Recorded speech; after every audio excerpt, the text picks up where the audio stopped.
Good morning.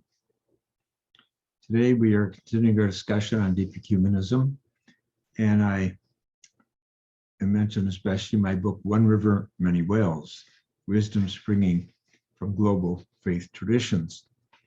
And as I point out in the essay, I developed this book around 18 themes. Each one is a chapter that I find common to all world spiritual traditions.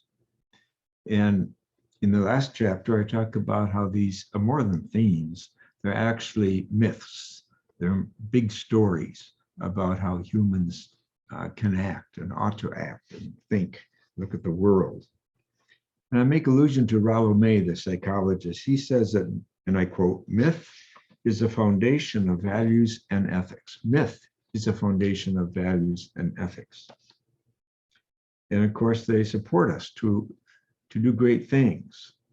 He says, every individual seeks, indeed must seek, if he or she is to remain sane, to bring some order and coherence into the stream of sensations, emotions, ideas, entering his or her consciousness from within or without. Each one of us is forced to do deliberately for oneself what in previous ages was done by family, custom, church, and state. Namely, form the myths in terms of which we can make some sense of experience. This myth is therefore not primarily about analysis, but about seizing our imagination to inspire us and to empower us, to render us agents in the ongoing history of our species and this planet. So I kind of rephrase the 18 themes that I lay out in today's meditation within this context of myth. Let me share a few of these with you so you get the feel for it and you can do it yourself. The first one is the myth that all of our spiritual traditions can learn from each other and offer something fresh from their experience and teachings. That then is a myth of deep ecumenism. The deep ecumenism is a myth. It carries moral energy with it. Number two, the myth that all creation is sacred and we humans are part of it, integral to it, though we come late to the scene. Ecological care and concern is part of being here. A third myth, the myth that all creation is on fire with sacredness, that the Buddha nature and the cosmic Christ and the image of God reside in the very light, the photons present in every atom in the universe. And so the sacred is everywhere. Light is everywhere.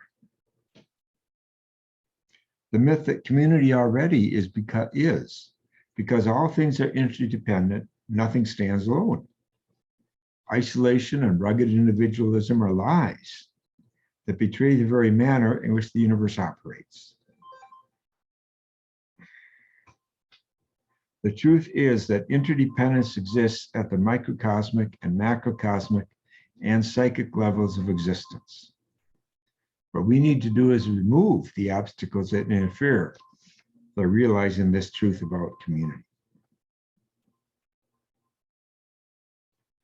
The myth that the divine has a feminine as well as a masculine side, and so do we, made in her image. The myth that divine wisdom roams the world, quote, fills the whole earth, unquote, interacts with us and all creation and calls us to supper. So I go on then about these 18 themes, turning them into myths. And I think that's important because if Rollo May is correct, that myths are the basis of common morality, then obviously we need to